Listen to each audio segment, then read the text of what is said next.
Oh, we are so back for another Chainsaw Tuesday.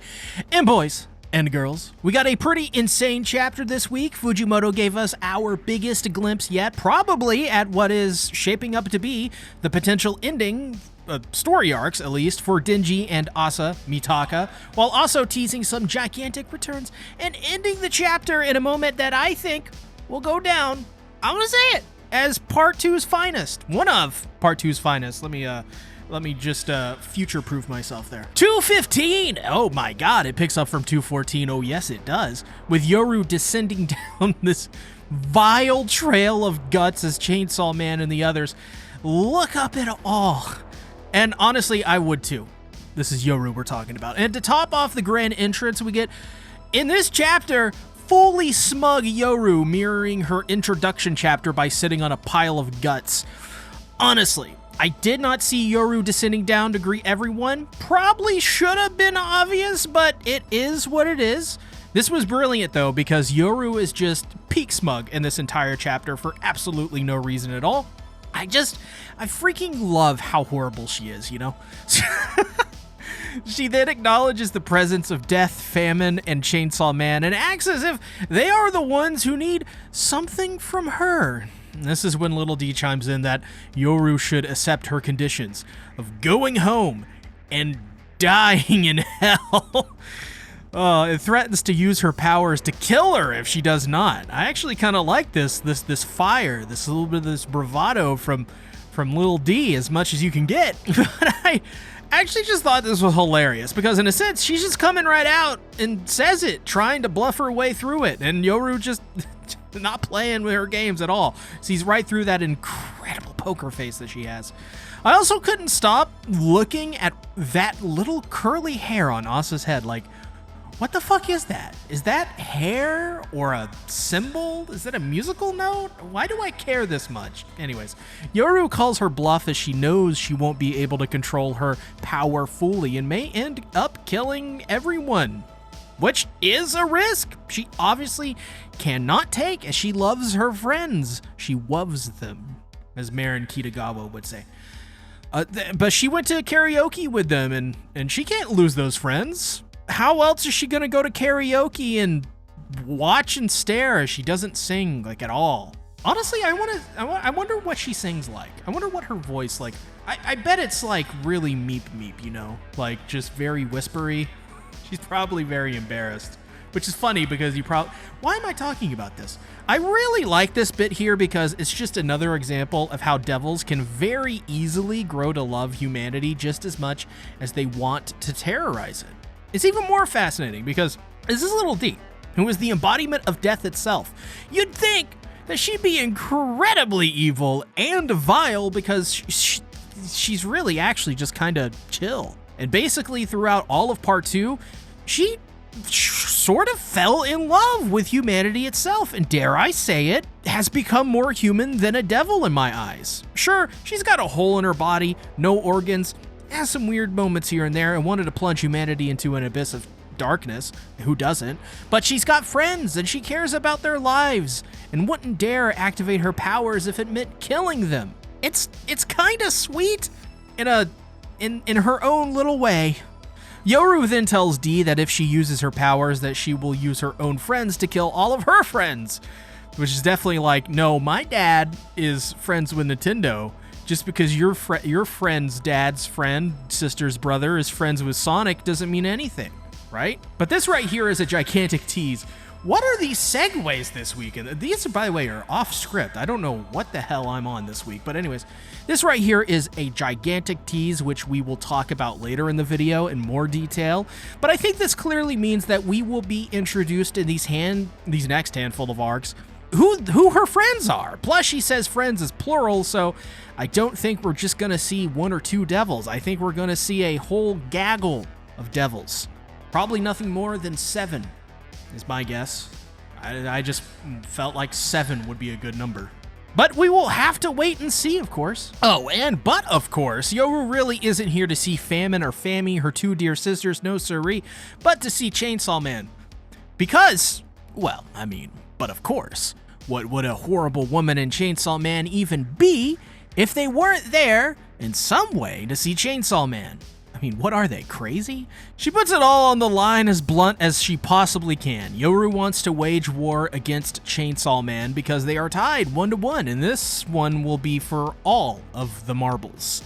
If Yoru wins, she will claim Chainsaw Man and the world.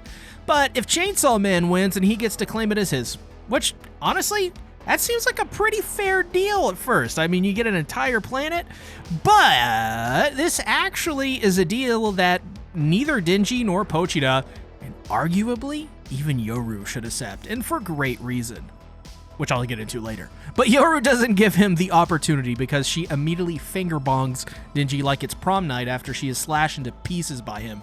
So already, this shows how evenly matched that these two are, which also goes to show how far that Yoru has come in gaining powers.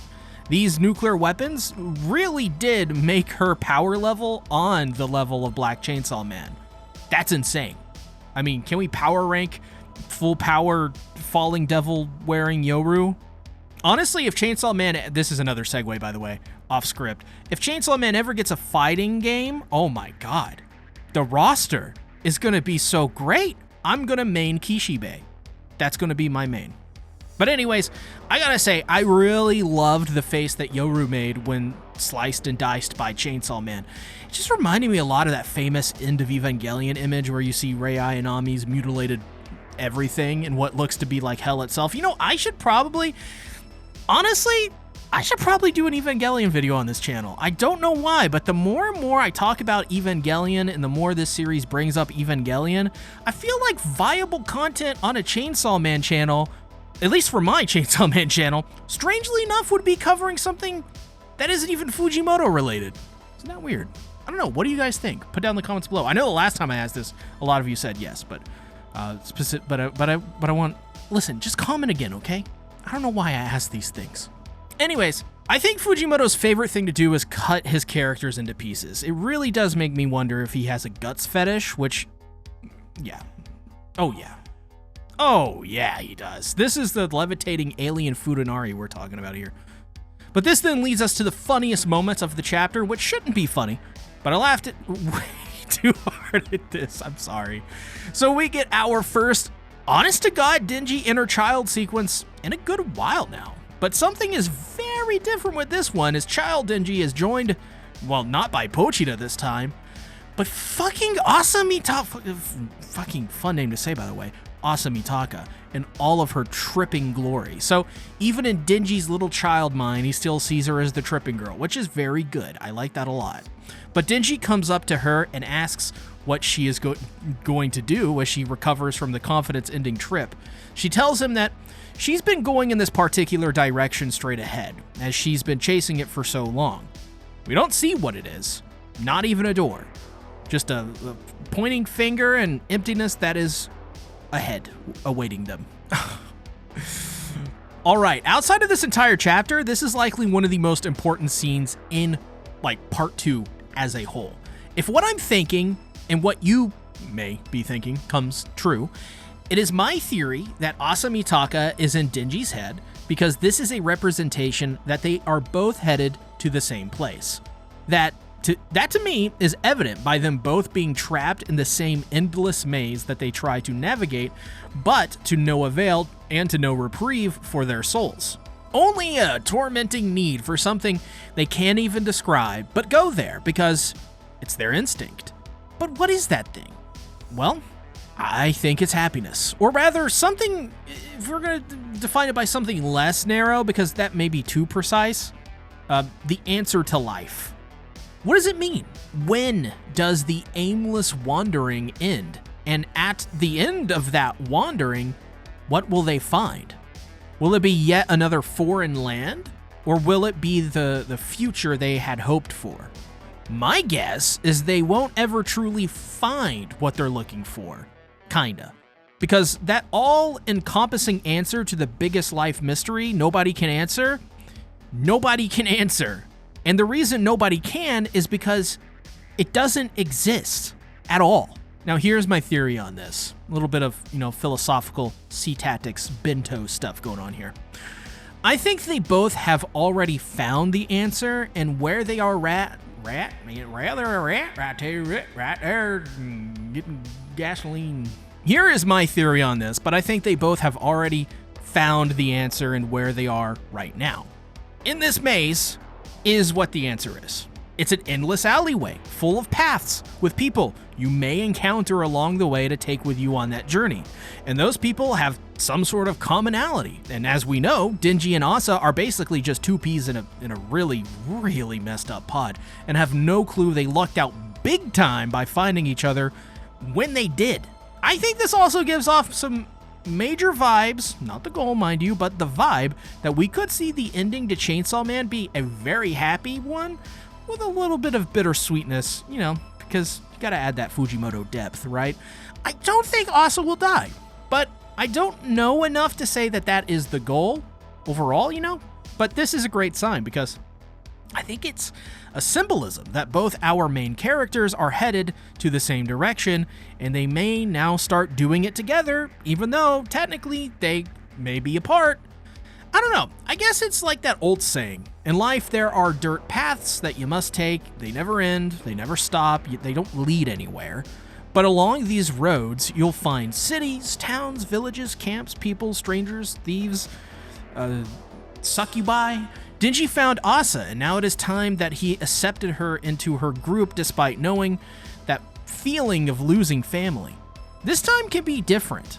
It is just up to Denji and to Asa as well to understand that when something good is in front of them, that they kind of just have to have the strength to accept it into their lives, even if that evidently leads to more hardship. But that is life. The endless path that keeps leading to the same outcomes, but in different permutations. I think this is a very good moment that shows that, at the very least, Asa and Denji will have a way to find that answer, but it probably just won't be anything like how they expected it would. If we're going to put in more cheesy answers, it's the friends we made along the way. It's the One Piece ending. But they're living the answer, honestly, and I think they already won out, but how will they come to realize that? And what is that going to look like when they finally do? Because that's where the answers start to come. That's where the acceptance starts to come. Time will tell. Well, let's see. But another aspect of this chapter that we need to break down further, of course, is the challenge Yoru forced onto Chainsaw Man and Denji. You defeat her, you get the world, and if she defeats you, then she gets you in the world. Honestly, I think this is kind of an unfair deal because if Yoru wins, she arguably gets the better end of the bargain. If Denji wins, he doesn't get Yoru. Obviously, this is the other side of the coin to the hope and optimism and the paths of Denji and Asa's life that I just talked about, but Yoru is suggesting that the only way to win is to kill her. This makes sense because Yoru only cares about her pride, and if she loses, then she doesn't want pity. She wants to die a warrior's death on the bloodied battlefields of World War III, Valhalla, Vinland Saga style, or whatever. She doesn't give Denji a choice because, as we know, Yoru isn't someone who believes in the word consent, much like Mike Johnson. But we do know that Yoru can be a coward and can run away when she knows she will lose. So can we really trust this bravado and gusto from Yoru? I think it is intentional, and that Denji doesn't get to accept her deal because she is looking for something within Chainsaw Man to fill the void within her own heart, or, well, whatever that is in devil terms. Her soul? I will use that word, whatever. I think in a way this is her bluffing because very clearly she is in love with both Denji and Chainsaw Man, just like Asa is, and is going this far probably because the only way that she can prove Denji is worthy of her heart is by killing her in war and on her terms. You know, the saying, all is fair in love and war. You win, you lose. There's only two options. Those are the two choices ahead for Denji and for Yoru. But dare I say that, guys, this scene may be another red herring, and okay, listen, I'm a glass half full guy, obviously. But I think it may hint to an even better ending, where Yoru lives and lives happily with Asa. I'll explain, but it's very simple. In a battle of war, a large part of that is attrition and the flow of supplies. You can have a war, but I mean, you're not going to really have a long one if you have no resources. So what if Denji just eats everything so that he can just take away the source of her powers and overcome her through forcing her to accept defeat on Denji's terms, but not on hers? Because remember, Yoru is a devil and not a human, but Denji very much is. There is no reason for Denji to not just do what he wants to do as a human and what he feels is right.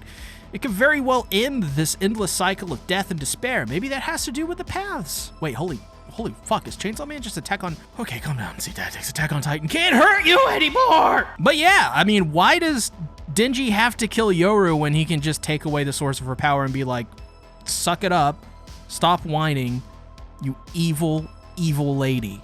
Give me Asa back, goober. So with that out of the way, what are Yoru's friends? Well, for one, the Darkness Devil, obviously, but I think Yoru could have control and power on her side. I won't try to make some superficial connection like war and blood, you know, they're the same, they go ooga booga and stuff, but it would be cool, that's all I'm saying. Have Denji fight control and power, the two people he loved the dearest, and heck, let's get some Gun Devil stuff back in there too. Throw in Twink Angel and you got yourself a pretty good conclusion to some of these fights. Man, throw in Chris Hansen. But we will have to see. I think Fujimoto is keeping a very tight lid on teasing returning characters at the moment. I think he is sending out red herrings just because I think he wants people to remember these older characters for when they do finally come back. I don't know, we'll have to see for sure though, or something. God. Either way, this chapter was absolutely mental. It had so much fun stuff to talk about and dive into. Love the lore. I think this is easily one of the best chapters of part 2 as a whole. And have I said that in recent memory? How many times have I said that? Can somebody go back and count? Because I do not remember. Anyways, I have to put it in the top 10 at the very least for me. Everything about it was Chainsaw Man down to its core with all this brilliant writing. But what would I know? I'm just some stupid positive guy who doesn't talk shit about Chainsaw Man every week because I can't understand the messaging. Yeah, I'm probably going to regret saying that because there's definitely been a non-zero amount of times that I've got a lot of things wrong. Hey. Nice. You got to the ending of the video. Be sure to click on one of these videos to serve a mindless robot, which only pushes for more profit and harms your mental health. You can also join my Discord and comment some blue hearts to let me know you made it to the end. Make it a great day or not, the choice is yours.